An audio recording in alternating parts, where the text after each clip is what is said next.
Doctor Babasaheb आंबेडकरांच्या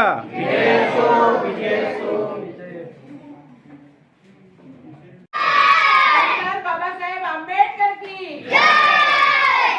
बाबासाहेब काय म्हणतात? अभ्यास. बरोबर आहे. चला, तर आज आपल्या कार्यक्रमाचे अध्यक्ष मी माझ्या शाळेचे माजी विद्यार्थी सौ शालिनी ताई.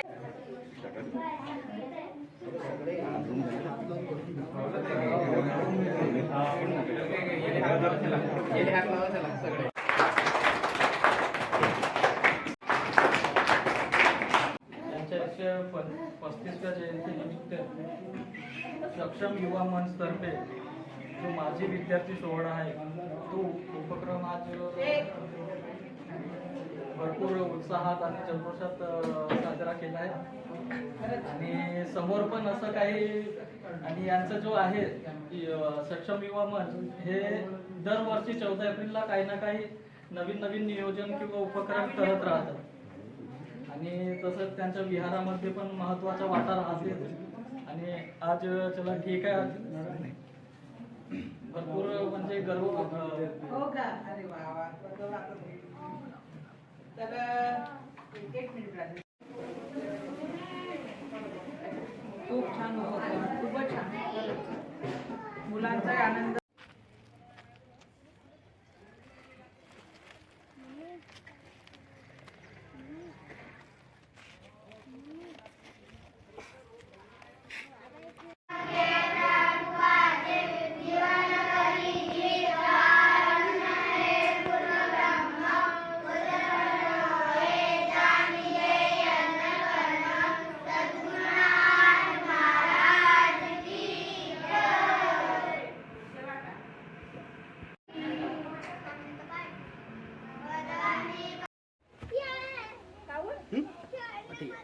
जय भीम सगळ्यांना. आज म्हणजे येणारी 14 एप्रिल त्यासाठी आम्ही काहीतरी कार्यक्रम करतोय. आज आहे 13 एप्रिल. तर आम्ही असं ठरवलं की आम्ही आता शाळेमध्ये काहीतरी कार्यक्रम करू. पण याचं सुरुवात कशी झाली, आम्ही असं जस्ट असे बसलेलो होतो जसं कोरोना आलेला. तर कोरोनामध्ये आमचं सगळं वर्क फ्रॉम होम होतं. तर आम्ही सगळे जे मित्र होतो आम्ही ते परत म्हणजे आपल्या गावी आलेलो, कारण की बाहेर तसं पण काही होतं नाही. तर आम्ही गावी आलेलो. तर आम्ही गावी असंच बसलेलो. तर आम्हाला अशी संकल्पना आली की आपण इथूनच शिकलो गावावरनंच, तर आपण आपल्या गावासाठी काहीतरी केलं पाहिजे.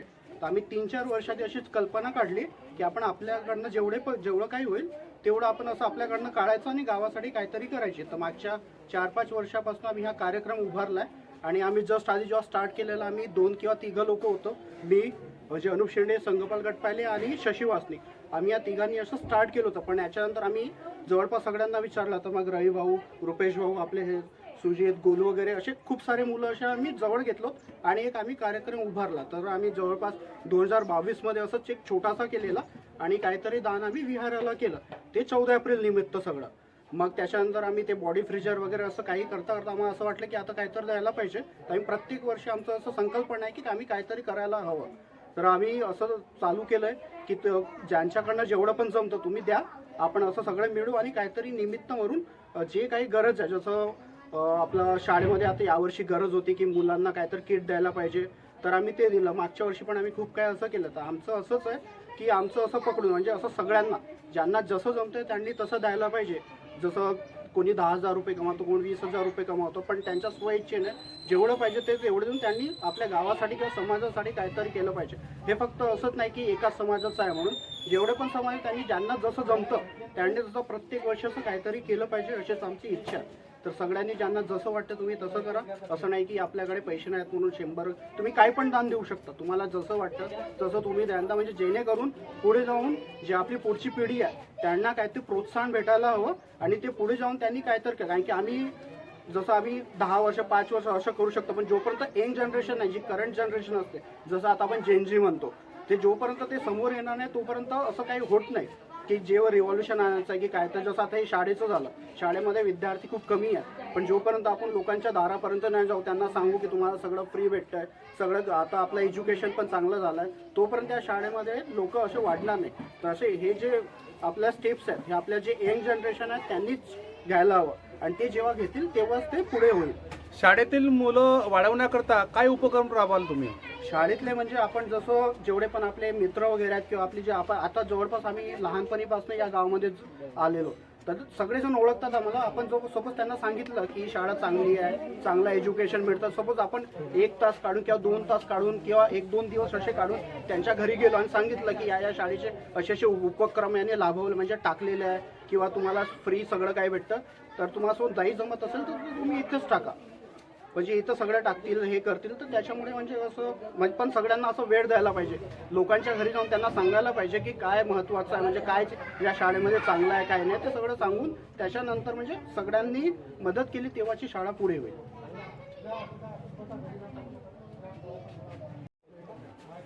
सर, आज जो उपक्रम तुम्ही जिल्हा परिषद ठाण्यामध्ये जो राबवला, लहान मुलांना जे साहित्य वाटप वगैरे, सर त्याबद्दल काय सांगाल? जो तुमचा सक्षम युवा मंच जो ग्रुप आहे त्याबद्दल सर काय सांगाल? मी सर्वप्रथम सर्वांना उद्या येणाऱ्या महामानव विश्वरत्न डॉक्टर बाबासाहेब आंबेडकर यांच्या जयंतीच्या शुभेच्छा देतो व कित्येक वर्षापासून सक्षम युवा मंच पेट्रोल पंप ठाणा या युवकांनी, या ग्रुपच्या युवकांनी हे जे प्रत्येक वर्षी काहीतरी नवीन नवीन उपक्रम जनतेसाठी, जनतेच्या सेवेसाठी राबवण्याचे जे धोरण हाती घेतले आहे त्याकरिता त्यांचे मी खूप खूप अभिनंदन करतो, त्यांचे आभार मानतो एक गावकरी म्हणून. व एक याचा बोध यांनी कुठून घेतला असेल जी माझ्या मनात कल्पना आहे. मी इतका मोठा माझी लायकी नाही की मी या महामानवाबद्दल बोलेल, पण ज्या प्रकारे डॉक्टर बाबासाहेबांनी इतकं शिक्षण घेतलं, यांची त्या काळात, त्या प्रतिकूल काळामध्ये इतकं शिक्षण घेणं हे सोपं नव्हतं व ते घेतल्यावर त्यांनी आपल्या घरची त्यांची आजीविका, त्यांचे परिवार सांभाळू शकले असते व सुखाने राहू शकले असते, पण त्यांनी ते केलं नाही. त्यांनी सगळ्या समाजाचा, सगळ्या वंचितांच्या, समाजाच्या शेवटच्या घटकाचा फायदा कसा होईल, त्यांना हक्क कसा मिळेल, त्यांना कायदा कसा समजेल, त्यावेळेसचे जे राज्यकर्ते होते त्यांच्या जुलमापासून ती जनता कशी वाचेल व त्या जनतेच्या जीवन सोयीस्कर कसं होईल, हा त्यांनी एक सुजाण नागरिक, एक देशभक्त, एक या भारत देशाचा नागरिक म्हणून तो त्यांनी विडा उचलला होता. त्याचंच एक अनुकरण म्हणून आज युवा मंचचे कार्यकर्ते अनुप शेंडे यांनी जे बोलले की त्याच्याच एक अनुकरण म्हणून यांनी या गावात शिक्षण घेतलं, यांनी या गावात लहानाचे मोठे झाले व कोणी सॉफ्टवेअर इंजिनियर झाला, कोणी डॉक्टर झाला, यांनी शिक्षणाकरता बाहेर गेले, तिकडे काही स्थायिक झाले, पण स्थायिक झाल्यावर गावाला न विसरता, गावाचे ऋण न विसरता त्यांनी या गावासाठी काहीतरी देणे आहे, या गावासाठी काहीतरी करणे आहे.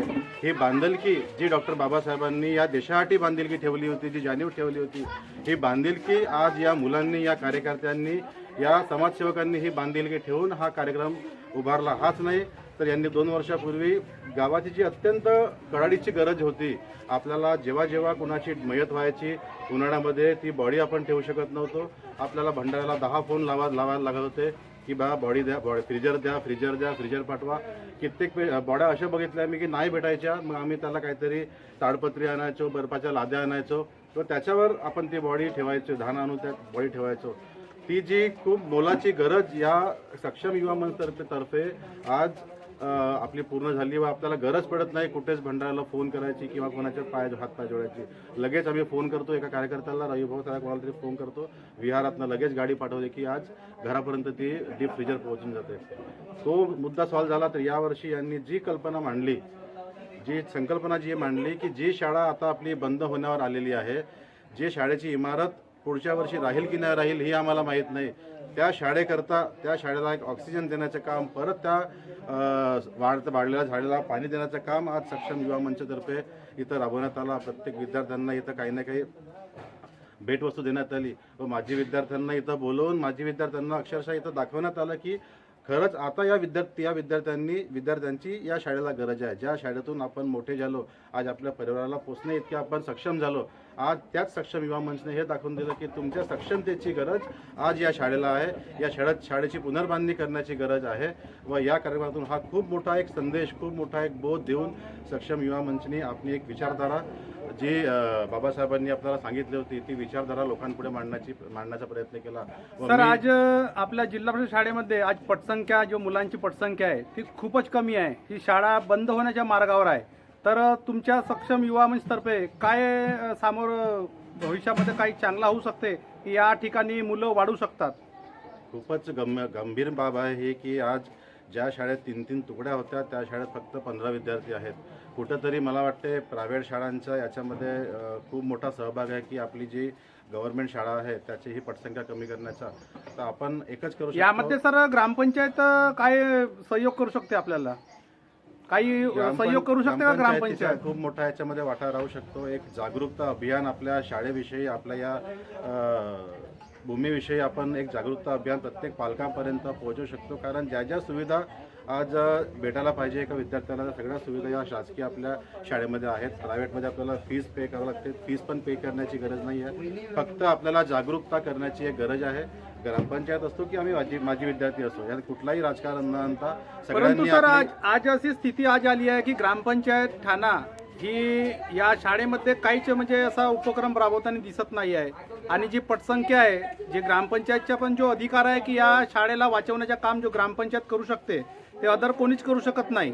कारण की प्रत्येक वार्डामध्ये त्यांचे मेंबर वगैरे राहतात. तर तो उपक्रम ग्रामपंचायतनी राबवायला पाहिजे, पण असा दिसत नाही सर. आता मी त्या सिस्टमचा भाग नाही, मी त्यांच्याबद्दल ते का बरं करत नाही त्याच्याबद्दल काही बोलणार नाही. पण इतकंच म्हणेन की या गोष्टीमध्ये राजकारण न आणता सगळ्यांनी आपली एक जिम्मेदारी समजून एक जागरूकता करायला पाहिजे व शाळेची पटसंख्या वाढवायला पाहिजे.